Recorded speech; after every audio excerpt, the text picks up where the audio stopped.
Gracias por seguir en compañía de Noticias Soromar. Ya nos acompaña la vicepresidenta de la Asamblea Nacional, Viviana Veloz. Muchísimas gracias por atender esta conversación con Noticias Soromar. Y es que la Comisión de Régimen Económico y Tributario aprobó el informe que precisamente nos permite tener el proyecto de ley orgánica del ahorro y monetización para la lucha contra la corrupción, en la que incluye la extinción de dominio para combatir el lavado de activos. ¿Cuál será la postura de la Revolución Ciudadana con respecto a este proyecto de ley?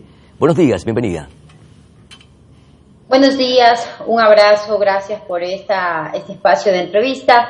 El día de ayer el bloque de la Revolución Ciudadana votó a favor para aprobar el informe para primer debate dentro del tratamiento de este proyecto de ley económico urgente que busca hacer reformas a la ley de extinción de dominio y a la ley de contratación pública. Los votos de nuestros tres compañeros que son parte de la comisión, como lo acababa de mencionar, fueron a favor. Ahora este informe será enviado al Pleno de la Asamblea Nacional para que se realice el primer debate y esperamos allí que la presidenta de la comisión, la señorita Natalie Farinango, recoja los aportes y las observaciones, no solamente del bloque de la Revolución Ciudadana, sino de los otros bloques que están dentro de la función legislativa y de esta forma poder llegar también con un consenso dentro del informe para segundo y definitivo debate, Pedro. ¿Qué modifica esta ley con respecto a la ley que estaba vigente y que entrará en debate y en discusión en el Pleno de la Asamblea en los próximos días? Bueno, esta ley busca algunas modificaciones, como la ley de extinción de dominio, la ley busca el financiamiento de la lucha contra la corrupción, luchar contra el blanqueo de los capitales, contra los delitos asociados a la criminalidad, porque busca también atacar la economía criminal que financia al narcotráfico, que financia a los GDOs que en este momento tienen en zozobra a la población, busca que se implementen los mecanismos de extinción de dominio, transparencia, regulación y fortalecimiento también institucional. Busca también permitir la monetización de los activos incautados que no han podido ser justificados o que no se ha podido justificar que esto viene de un origen lícito. En el artículo 72 se establece la monetización de nuevo, se establece también el destino de esta monetización, que son para temas exclusivamente de seguridad, y también una parte de este rubro iría para el sostenimiento del hueco fiscal que en este momento tiene el país. Es lo que busca en sí esta reforma que ha presentado el Ejecutivo, pero como hemos dicho nosotros, aún se requiere seguir recibiendo comparecencias de expertos, comparecencia también de la academia, de quienes son parte también involucrada directamente en este tema, como son los representantes de la función judicial, del Consejo de la Judicatura, entre otros. Aún el debate no ha sido muy amplio dentro del tratamiento para primer informe y ello nos preocupa. Los bienes ilícitos, es decir, que los bienes ilícitos, vicepresidenta, que sean incautados pasarán a manos del Estado y serán invertidos en obras en beneficio que vaya dirigida a la seguridad de los ecuatorianos. Ese es básicamente el eje central o el espíritu de este proyecto de ley.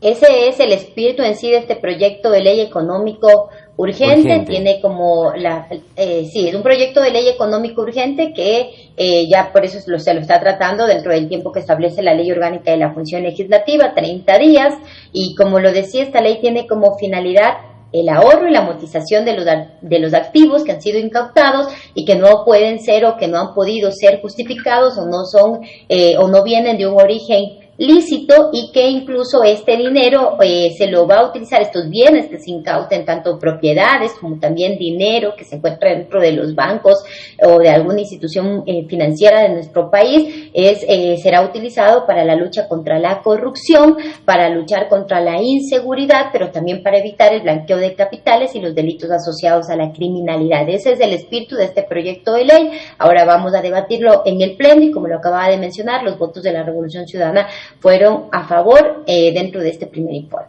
A diferencia de la asamblea anterior, que hubo más bien disidencias o diferencias de criterios, de pensamientos en torno a la ley mismo de extinción de dominio, ahora hay coincidencias. ¿Se percató la Revolución Ciudadana que los enemigos no son los gobernantes, sino son las mafias criminales? Mira, la Revolución Ciudadana siempre ha tenido claro que el enemigo que le preocupa a este país es el narcotráfico, es el crimen transnacional, son los GDOs, son todas estas organizaciones criminales que le han arrebatado la paz y la seguridad al país. Pero también recordemos qué es lo que pasó en el periodo anterior y que había un gobierno que tenía una desaprobación profunda, un gobierno que, según las expresiones de la propia ministra Palencia, le entregó el control de las cárceles, y que esto viene desde el gobierno de Moreno, a los criminales de este país, le entregaron el control de las cárceles. Fue en el gobierno anterior que no lucharon contra la mafia, fue en el gobierno anterior que nos han dejado con esta catástrofe económica, fue en el gobierno anterior que se han incrementado los índices de desigualdad, de pobreza, de extrema pobreza, fue en el gobierno anterior que nos dejaron con más del 60% de la fuerza laboral en el desempleo de nuestro país, fue en el gobierno anterior que nos han endeudado y que nos han dejado con una deuda interna y externa por más de 63,000 millones de dólares, y así por enunciar todos los desaciertos del gobierno de Guillermo Lasso. En este gobierno, que nosotros hemos dicho, estamos apoyando todas las acciones emprendidas en materia de seguridad, porque creemos que hay que recuperar la autoridad del Estado, porque creemos que hay que recuperar el control de las cárceles, porque creemos que es necesario recuperar la seguridad de este país, la estabilidad, la institucionalidad, para que incluso venga la inversión extranjera y se puedan también fomentar más plazas de empleo. Y hemos dicho, a pesar de no tener coincidencias ideológicas, hemos colocado como objetivo primordial el bienestar de las y los ciudadanos, de todas las familias que habitan en nuestro país. Creo que ese es el objetivo, dejar sentadas las bases sólidas dentro de este periodo de transición, tanto de la función ejecutiva como de la función legislativa, para el gobierno y la legislatura que llegue en el 2025, estimado Pedro. Ahora están en debate, o ya lo hicieron en primera instancia, la discusión del alza del IVA, en la cual hubo criterios, pensamientos, corrientes de opinión diversas. No han llegado a un consenso, pero el tiempo corre y se necesita aprobar o no este proyecto de ley que impulse al gobierno nacional para financiar esta guerra y de alguna manera buscar recursos para financiar el déficit fiscal. ¿Cuál sería la postura? ¿Está revisando la Revolución Ciudadana qué decisión tomar, o en su defecto entraría directamente por el Ministerio de Ley este proyecto de ley? Creo que para la presidenta de la comisión se le hace imposible intentar que este proyecto de ley pase por el Ministerio de la Ley, porque la Asamblea Nacional incluso puede aplicar el mecanismo que está dispuesto en el artículo 142 de la Ley Orgánica de la Función Legislativa, último inciso, y es que si quien preside la comisión no remite el informe al Pleno de la Asamblea Nacional, el Pleno puede ponerlo en conocimiento, porque la máxima autoridad de la legislatura es el Pleno de la Asamblea. Ahora bien, nosotros hemos dejado sentada nuestra posición desde la presentación de este proyecto de ley económico urgente. Nuestros votos jamás van a estar para el alza y el incremento de estos 3 puntos porcentuales. Nosotros sabemos y entendemos que se necesita tener en este momento un alivio fiscal, se necesita ir cubriendo el déficit, que es por más de 5,000 millones de dólares, pero que de ninguna manera este déficit debe ser cargado nuevamente sobre los hombros de la clase media, la clase trabajadora, sobre los que menos tienen. Nosotros hemos presentado, de hecho, ya un informe de minoría en el que le hemos dado 4 alternativas al presidente de la República, y basándonos precisamente en lo que contempla la Constitución, que establece que debemos tener un sistema fiscal progresivo, equitativo, redistributivo, y en este sentido el gobierno central debe procurar que los tributos cumplan con estos preceptos, de ninguna forma seguir cargando el peso de este mal manejo del Estado sobre los que menos tienen. Creemos que hoy esta crisis la deben asumir los grupos económicos poderosos de nuestro país, y es por ello que son 4 alternativas. Una contribución especial a la banca que se divide en 3 grupos de contribución entre el 25, 30 y 35%. Otra alternativa que le presentamos es que se incremente el impuesto de salida de divisas del 3.5 al 6%. La tercera alternativa es que se puede establecer a través de la reforma a la Ley de Régimen Tributario Interno un impuesto fijo del 3% a los 500 grandes grupos económicos que tiene el Ecuador. Y la última alternativa, porque fueron 4, es que también se pueda establecer una contribución especial y única a los grandes patrimonios. Viviana, con esto el Estado va a recaudar más de 2,000 millones de dólares, Pedro. Viviana, si es que pero de acuerdo a expertos que a través de las alternativas que se plantean, que efectivamente son importantes, no se recaudan o no se obtienen recursos permanentes a diferencia del alza del IVA. Es más, uno de los expertos con quien tuve la oportunidad de conversar decía que si se logra aprobar las alternativas o las medidas alternativas que se están planteando, pudiera ocasionar una hiperinflación. No así con la medida del alza del IVA, que sería un menor impacto a la sociedad. Y escuchaba hace pocos instantes a un coidiario de la Revolución Ciudadana suyo que decía que probablemente vayan a ceder a que se aumente el IVA a los 3 puntos, pero por el periodo que dure esta guerra interna. Terminado aquello, nuevamente el IVA tiene que bajar al 12%.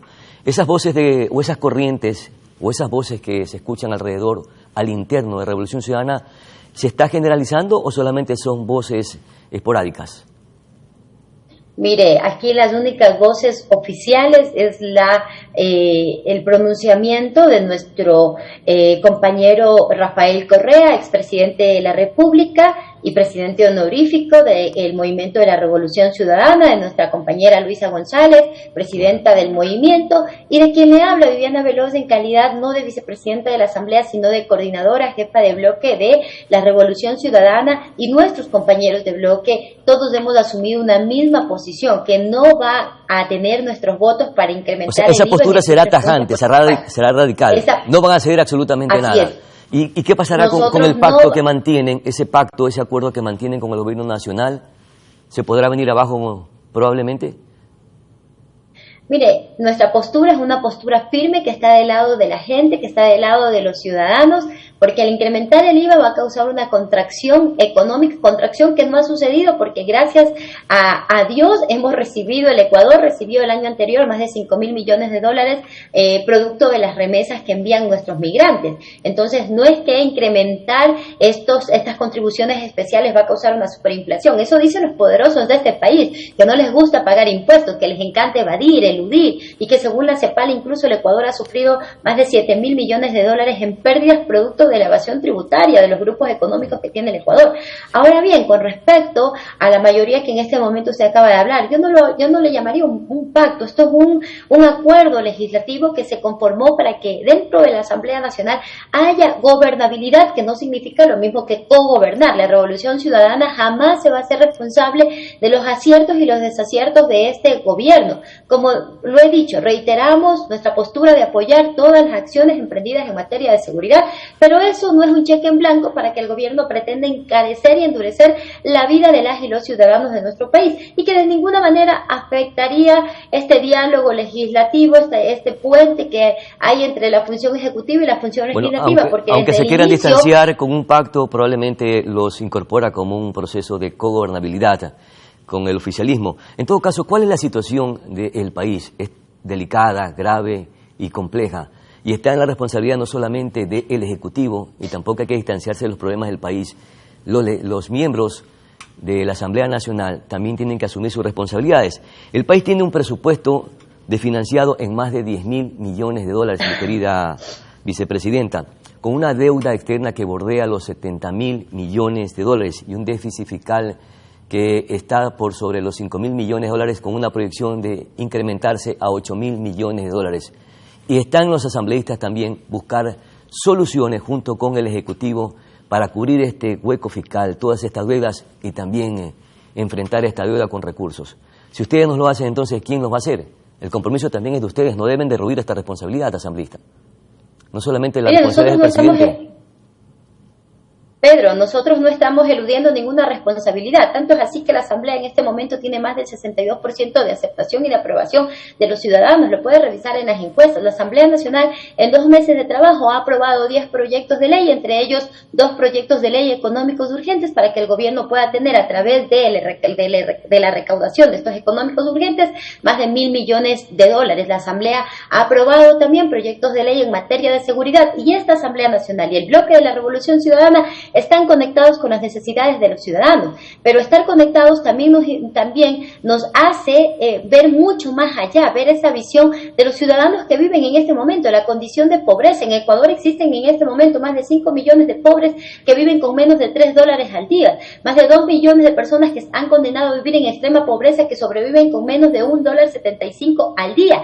Estos pobres, lamentablemente, el Estado ha hecho que nazcan pobres, que mueran pobres y que no tengan condiciones de oportunidad y de salir adelante. Va a causar una contracción económica y sabemos que el Estado, que el gobierno necesita tener financiamiento para combatir al crimen organizado. Por ello hemos presentado 4 alternativas que van a recaudar más de $2.000 millones y de esas 4, una alternativa es temporal y definitiva, que es el impuesto fijo al 3% a las contribuciones a los grupos económicos más grandes que tiene en este momento el país. Los pobres, Pedro, no tienen capacidad de ahorro, a diferencia de los millonarios. Sus reducidos ingresos son dedicados totalmente al consumo, y siendo el IVA el impuesto al consumo, son los pobres quienes más se terminan perjudicando y sufren por el impacto de este incremento. Nuestra postura se la ha hecho con una valoración técnica, no es que se la hace de una forma antojadiza, sino que se ha hecho valoraciones técnicas para presentarle al gobierno estas alternativas.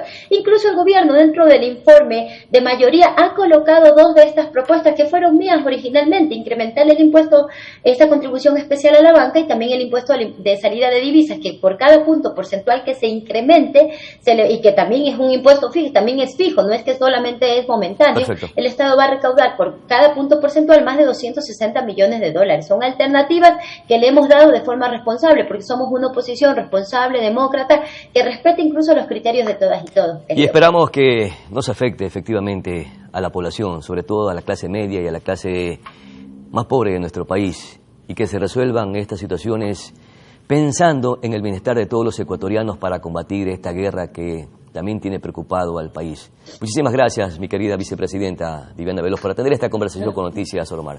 Felicidades y éxito. Muchas gracias, un abrazo, Pedro, y que tenga una linda semana. Igualmente para usted, y suerte para usted y para el país también. A la pausa publicitaria ya retornamos.